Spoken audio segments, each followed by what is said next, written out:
Hello friends, I am Prashant Singh and you are watching Zee business. Welcome to another episode of Paisa Vasool. Internet पे mutual fund investments को लेकर कुछ queries बड़ी जबरदस्त तरह से सर्च होती हैं। SIP versus lump sum, SIP versus lump sum, which is better? What is the difference between SIP and lump sum? ना जाने कितने लोग अपना म्यूचुअल फंड इन्वेस्टमेंट सिर्फ इस वजह से नहीं शुरू कर पाते क्योंकि उन्हें एसआईपी वर्सेस लमसम जैसे बेसिक लेकिन $1 मिलियन क्वेश्चन का जवाब ही नहीं मिलता। लेकिन आज के इस पैसा वसूल के एपिसोड में हम सारा कॉन्सेप्ट क्लियर कर देंगे और आपको बताएंगे कि एसआईपी और लमसम में क्या डिफरेंस होता है, वो भी बिल्कुल आसान भाषा में। सबसे पहले तो आप ये समझिए कि एसआईपी और लमसम का पूरा कॉन्सेप्ट क्या है। जब आप बैंक में पैसे जमा करते हैं तो आपके पास बेसिकली दो ऑप्शंस होते हैं, एक एफडी जिसको बोलते हैं फिक्स डिपॉजिट और दूसरा आरडी जिसको बोलते हैं रिकरिंग डिपॉजिट। ठीक वैसे ही जब आप म्यूचुअल फंड में पैसा लगाते हैं तो आपको दो ऑप्शंस मिलते हैं, एसआईपी और लमसम।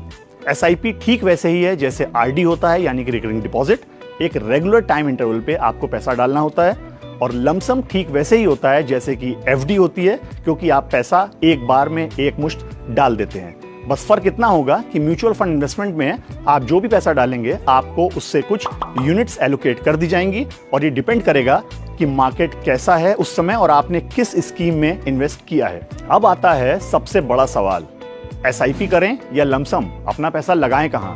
तो सबसे पहले ये समझ लीजिए कि अगर आपका गोल कोई लॉन्ग टर्म का है, कोई ऐसी चीज का आप सपना देख रहे हैं जो एक लंबे टाइम होराइजन में अचीव होगा, तो एसआईपी आपके लिए एक काफी अच्छा ऑप्शन साबित हो सकता है। जो लोग सैलरीड इंडिविजुअल्स हैं, हर महीने तनख्वाह पाते हैं या रेगुलर इनकम होती है, और अगर वो चाहते हैं कि रेगुलर इन्वेस्टमेंट करके एक टाइम इंटरवल पे पैसा डालते रहें और बाद में उन्हें एक मोटी रकम मिले, तो एसआईपी उनके लिए एक शानदार ऑप्शन साबित हो सकता है। अगर आप उन लोगों में से हैं जो बच्चे की हायर एजुकेशन के लिए कुछ पैसा चाहते हैं लॉन्ग टर्म में, या फिर शादी वगैरह के लिए पैसा चाहते हैं कि एक बड़ा अमाउंट मिल जाए, तो एसआईपी आपके लिए एक बहुत अच्छा ऑप्शन है क्योंकि एसआईपी वेल्थ क्रिएशन के लिए ही बनी है लॉन्ग टर्म में, और ये एक गोल बेस्ड इन्वेस्टमेंट मेथड है। लेकिन अगर आपके पास कुछ एक्स्ट्रा अमाउंट है, कुछ सरप्लस पैसा है, कंपनी से आपको वेरिएबल मिला है, कहीं से ऐसा अमाउंट आया है जो एक मुश्त रकम है, आपने कोई प्रॉपर्टी बेची है, एनुअल बेसिस पे अगर आपको कोई परफॉर्मेंस इंसेंटिव मिला है, तो आप लमसम ऑप्शन को कंसिडर कर सकते हैं। अगर स्टॉक मार्केट लगातार ऊपर जा रहा है और आपको उम्मीद है कि आगे भी वो ऊपर जाएगा, तो आप इस अपवर्ड ट्रेंड को कैच करके लमसम में इन्वेस्टमेंट कर सकते हैं। लेकिन अगर आप मार्केट में नए हैं, आपको मार्केट का अंदाजा नहीं है कि वो ऊपर जाएगा या नीचे जाएगा, तो आप लमसम को अवॉइड करिए, एसआईपी से हाथ मिलाइए, इसका आपको फायदा जरूर मिलेगा। अब आइए थोड़ा सा ये जान लेते हैं कि अगर आपने माइंड मेकअप कर लिया है कि आपको एसआईपी में लगाना है या लमसम में, तो किन स्कीम्स में आपको पैसा लगाना चाहिए। अगर आप एसआईपी की तरफ जा रहे हैं तो हमेशा इक्विटी ओरिएंटेड स्कीम्स में लगाइए, लेकिन अगर आप लमसम में जा रहे हैं तो आप डेट फंड्स में लगाइए, इसका फायदा आपको लॉन्ग टर्म में जरूर मिलेगा। अब सबसे इंपॉर्टेंट बात, ज्यादातर म्यूचुअल फंड एक्सपर्ट्स एसआईपी की तरफ ही जाने के लिए क्यों रिकमेंड करते हैं? इसके बेसिकली 5 बड़े रीजंस हैं। रीजन नंबर 1, इन्वेस्टमेंट डिसिप्लिन का बेनिफिट। एसआईपी में आप जो भी अमाउंट डिसाइड करते हैं कि आपको मंथली बेसिस पे डालना है, वो आपके अकाउंट से अपने आप कट जाता है। इसलिए इन्वेस्टमेंट के लिए जो एक बेसिक डिसिप्लिन की जरूरत होती है, वो अपने आप एसआईपी में आपके अंदर आ जाएगा, क्योंकि अमाउंट जो है वो ऑटो डिडक्ट होंगे, आपको उसमें कुछ करने की जरूरत नहीं है। इसका फायदा आपको काफी अच्छी तरह से मिलता है लॉन्ग टर्म में। रीजन नंबर 2, रूपी कॉस्ट एवरेजिंग का फायदा और मार्केट वोलेटिलिटी का बहुत कम असर होना। एसआईपी में जब आप पैसे इन्वेस्ट करते हैं तो ये एक लॉन्ग टर्म प्रोसेस होती है, गोल बेस्ड इन्वेस्टमेंट मेथड होता है, इसलिए जब मार्केट डाउन होगा तो आपको यूनिट ज्यादा मिलेंगी, जब मार्केट अप होगा तो यूनिट कम मिलेंगी।